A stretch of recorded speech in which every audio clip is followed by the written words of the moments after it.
And getting in the latest on the horrific attack on the Enforcement Directorate team when members of the agency were beaten black and blue, made to bleed in West Bengal by goons reportedly belonging to the Trinamool Congress. The West Bengal governor has spoken.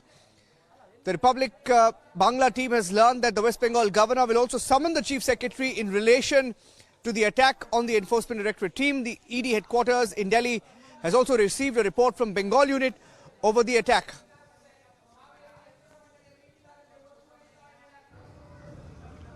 The ghastly incident reported from Sandeshkari in North 24 Parganas district is alarming, is deplorable, to say the least. It is the bounden duty of a civilized government to stop barbarism and vandalism in a democracy. If government fails in its basic duty, then the Constitution of India will definitely take its course. As governor, I reserve all my constitutional options for appropriate action at the appropriate moment. Flexing muscles and parading paper tigers will not work with the people of Bengal. Jungle Raj and Gundagiri will work in a fool's paradise.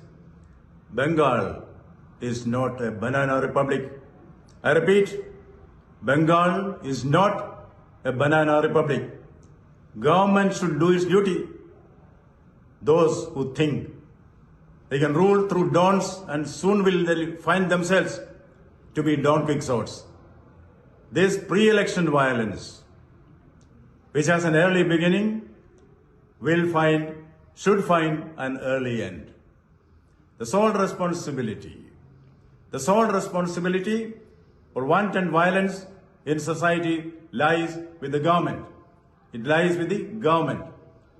Government may better open up its eyes and see the reality and act effectively to face the consequences. The ostrich-like attitude of the police who pretend not to see the reality around, not to see the lawlessness around should go. The perpetrators of violence, and more so, their political abettors, will soon be made to realize you can fool some people for all times and all people for some times, but not all people for all times, not all people for all times. It is high time that we call stops to violence and hooliganism. In Bengal, violence will come to an end.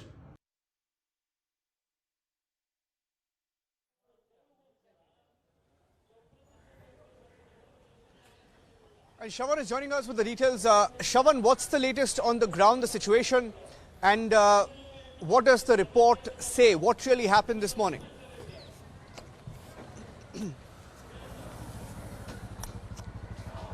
Well, Nirajat, we've also accessed some details of the charge sheet. I'm not very sure if we are breaking this right away. In fact, if we are, then we'll also take our viewers through the latest details that we've accessed in terms of where it all started. And the key character, if I may say so, is the minister in charge, Jyotipriya Malik, who was arrested in the month of October in 2023. Now, the connection with Jyotipriya Malik and Shah Jahan, who's the Trinamool Congress convener in the Sundarban areas. Remember, the searches that were being carried out early this morning. Let's begin with that. The searches were basically planned for at least about 17 locations, which also included 3 locations of Shah Jahan, and this was in Sundarban area, in Sundarkhali area, where the searches were supposed to be carried out. It turned out the moment that the Enforcement Directorate actually reached the residence of Shah Jahan, a call was actually made to Shah Jahan so that he would have opened the doors and the searches would have been carried out because he had locked himself.